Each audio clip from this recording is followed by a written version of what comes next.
My mother was not a particularly religious person. She hardly ever went to church. But when she had a brush with cancer, she decided to go back to church, at least for a short while.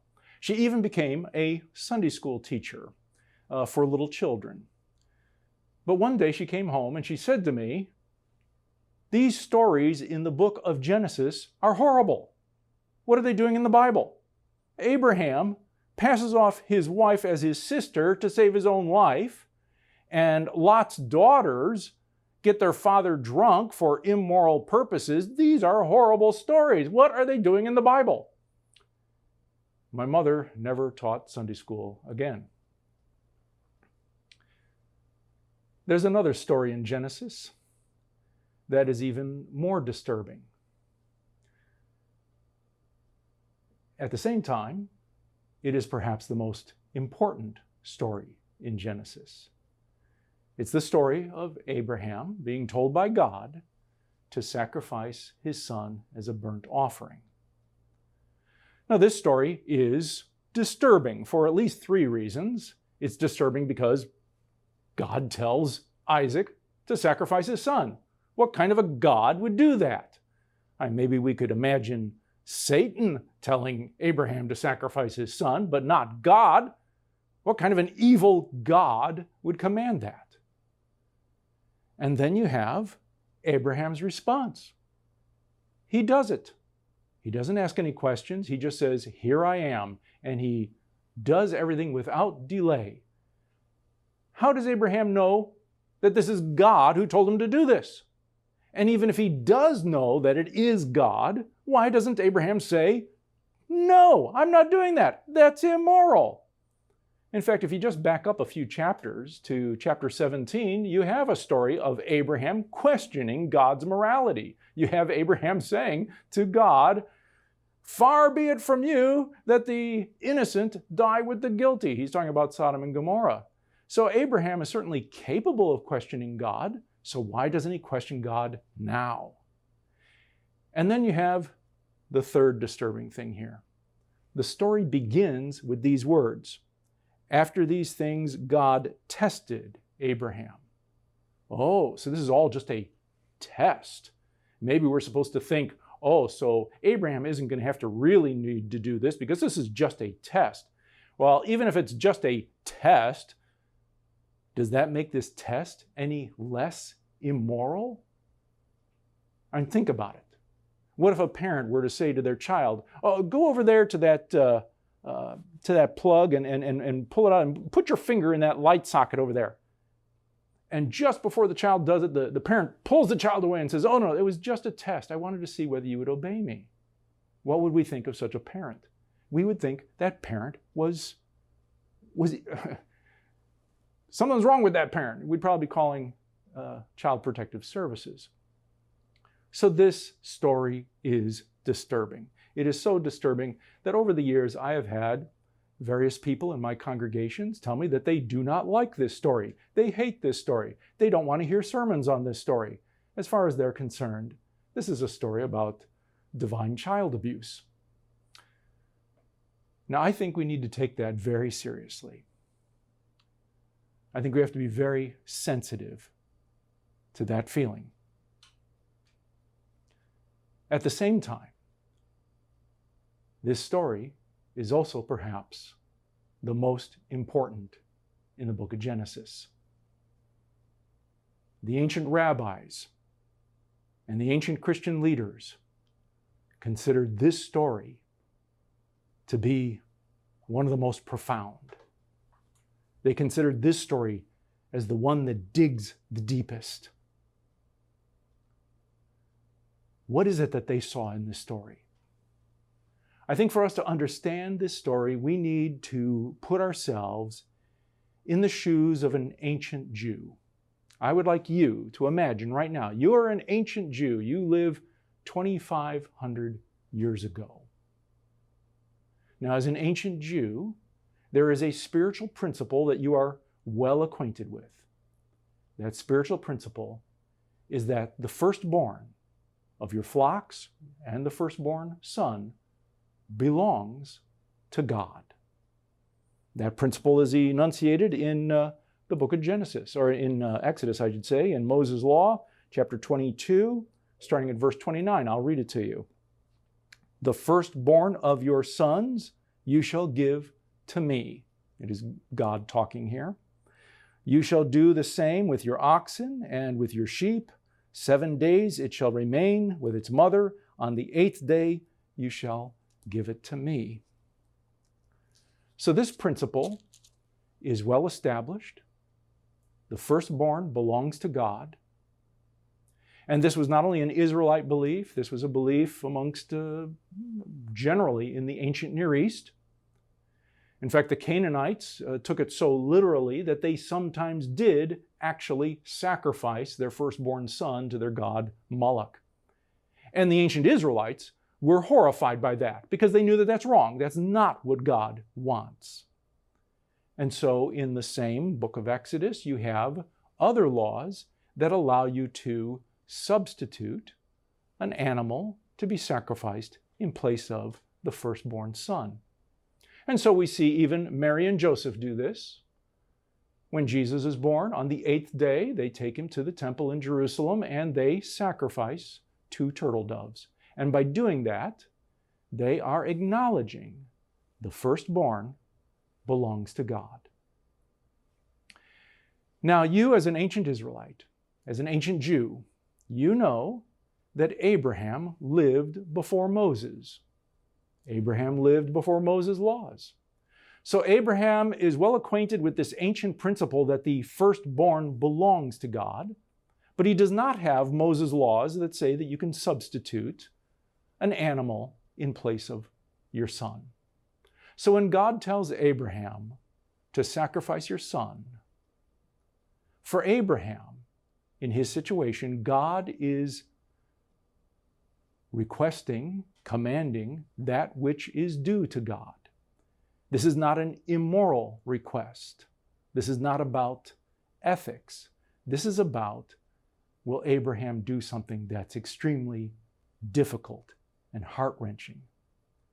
You see, this story is not meant to be a question about ethics. The question of ethics was dealt with back in Genesis 17, about the story of Sodom and Gomorrah and Abraham having a debate with God about the ethics of that. Abraham says, collateral damage is immoral. You can't have the innocent dying with the guilty. How far be it from you to do that? So it's already been established that Abraham is perfectly capable of moral discernment, and he's perfectly capable of questioning even God's morality. So that question has been settled. This story now, in chapter 22, is about something different. It's not asking the question, will Abraham do something unethical? It's asking, will Abraham do something horrendously difficult and heart-wrenching? Take your son, your only son. Your only son? Now, wait a minute. Doesn't Abraham have 2 sons? Doesn't he have Isaac and Ishmael? Well, that's true. He does. He has 2 sons through 2 different women, through Sarah and through Hagar. But Sarah didn't want Ishmael and Hagar hanging around. She wanted them banished, and Abraham agreed to that. So Ishmael and Hagar have been banished. They're no longer in the picture. In fact, Abraham will never see Ishmael again. So it's really just down to 1 son now. Take your son, your only son, whom you love. Not only is Isaac his only son now, this is also a son whom he loves. This is a son that he loves with all of his being, loves more than anything else, loves only the way a parent can love their child. And not only is God telling Abraham to sacrifice his only son and the son whom he loves, this is also the promised child.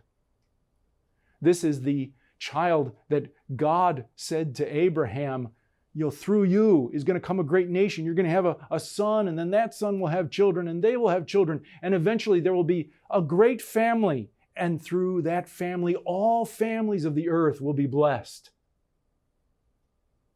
So God is telling Abraham to sacrifice the promise, the whole future, what Abraham struggled for so many years for. He and Sarah went through so many difficulties and problems, and finally, when she's 90 years old, she gives birth to Isaac. She's 90. This is the miracle baby. And now God is saying, sacrifice the miracle baby, sacrifice the promise, sacrifice the destiny of humanity, sacrifice everything you have. This is indeed a disturbing story. It is also, though, a deeply truthful story. Because all of us, in our own way, sooner or later, will have to face the same question Abraham faces. Will we trust God when we are faced with the loss of everything? That's going to happen to all of us. Eventually, all of us will be faced with the loss of everything. And in that moment, will we trust God?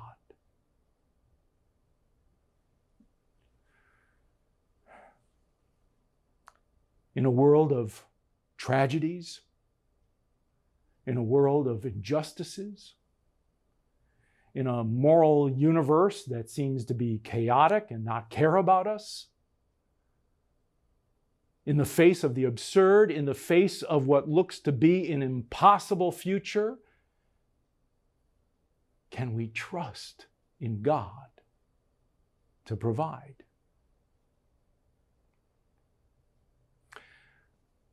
Isaac asks his father.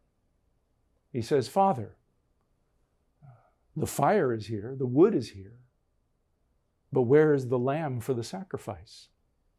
And Abraham responds by saying, "God himself will provide the lamb for the sacrifice, my son." Now, Abraham is not lying, and he's not trying to deflect Isaac's question.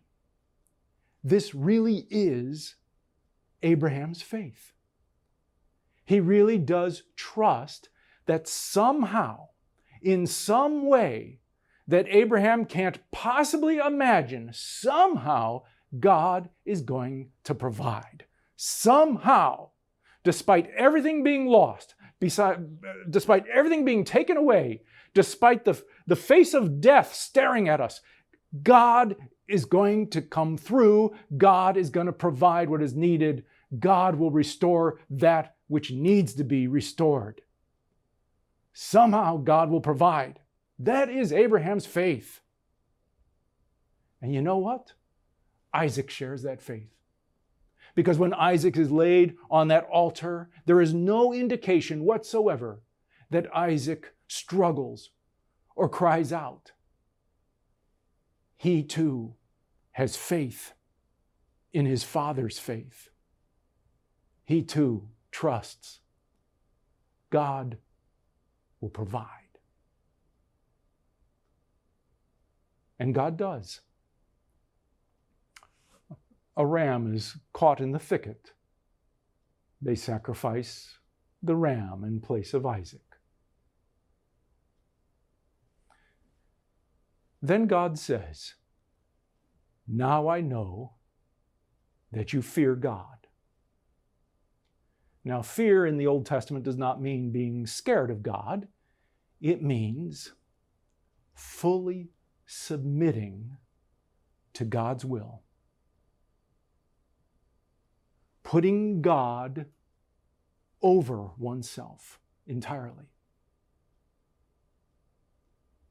God is saying, "Now I know you trust me no matter what."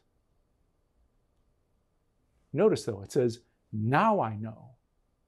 The implication is that before this, God did not know whether Abraham really trusted God.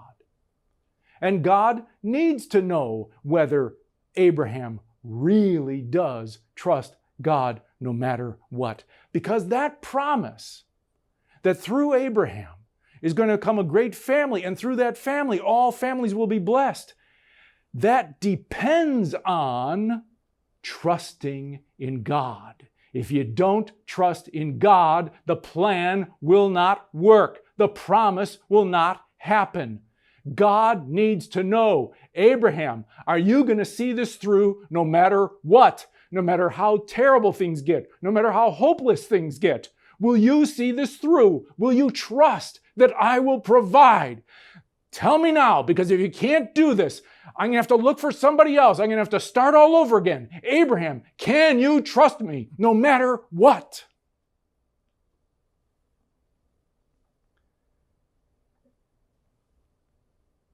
It's a good question because so far Abraham has not shown himself to be the most faith-filled person. He did indeed try to pass off his wife as his sister 2 times to save his own life. He did when God told him Sarah is going to have a child. Abraham laughed. So Abraham, up to this point, has not been the epitome of faith. God needs to know, are you going to see this through? And Abraham does. Now God knows. The promise can go forward.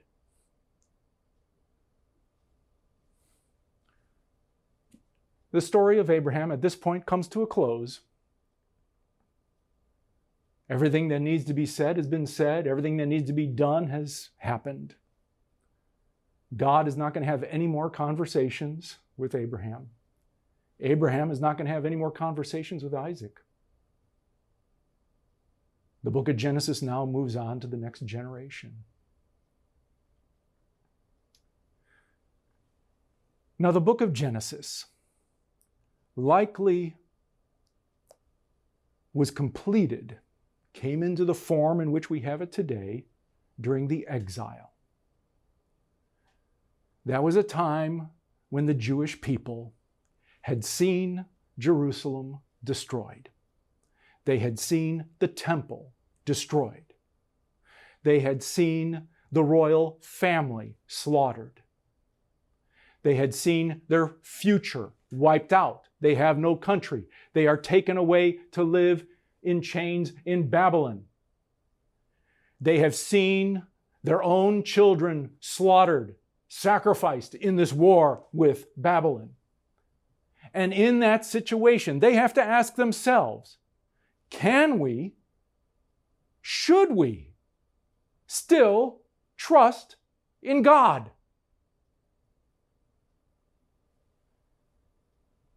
And they turned to this story to rebuild their faith.